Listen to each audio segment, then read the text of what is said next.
রংপুর নগরের বিভিন্ন শপিং মলে জাতীয় ভোক্তা অধিকার সংরক্ষণ অধিদপ্তর অভিযান পরিচালনা করেছে। ১৩ মার্চ রোববার দুপুরে ভোক্তা অধিকার সংরক্ষণ অধিদপ্তর রংপুর বিভাগীয় কার্যালয়ের উপপরিচালক জাহাঙ্গীর আলমের নেতৃত্বে অভিযান পরিচালিত হয়।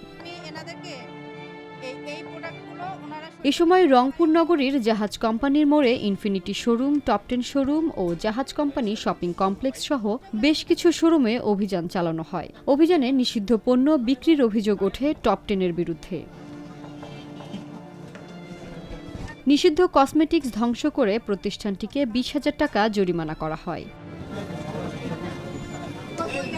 এছাড়াও ইনফিনিটি শোরুমে সতর্ক করা হয় এবং জাহাজ কোম্পানির শপিং কমপ্লেক্সের কয়েকটি শোরুমে ১৩,০০০ টাকা জরিমানা আদায় করা হয়।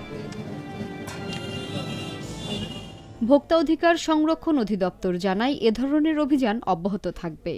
আমরা মূলত বাজার মনিটরিং করছি। আজকে আমরা এখানে কিছু কাপড়ের দোকান দেখলাম এবং কসমেটিক্সের দোকান দেখলাম। তাদের বিদেশি পণ্য বলে দাবি করছেন, কাপড় বলে দাবি করছেন, কিন্তু সেই প্রাইসটা সেই ধরনের কোনো ডকুমেন্টস তারা দেখাতে পারেননি। এবং কসমেটিক্সের ক্ষেত্রে কিছু দেখলাম যে তারা বিদেশি কসমেটিক্স কিন্তু আমদানিকারকের যে ডিক্লারেশন সেটি যথাযথ নেই। আমরা আজকের এই তদারকিতে 3টি প্রতিষ্ঠানে 33,000 টাকা অর্থদণ্ড করেছি। জনস্বার্থে আমাদের এই তদারকি অভিযান অব্যাহত থাকবে। তথ্য পাওয়া গেছে, আপনি মিথ্যা কথা বলবেন না। স্টোর রুমে প্রোডাক্ট আবার এই যে আমরা কি আপনাদের রায় ঘোষণা করি?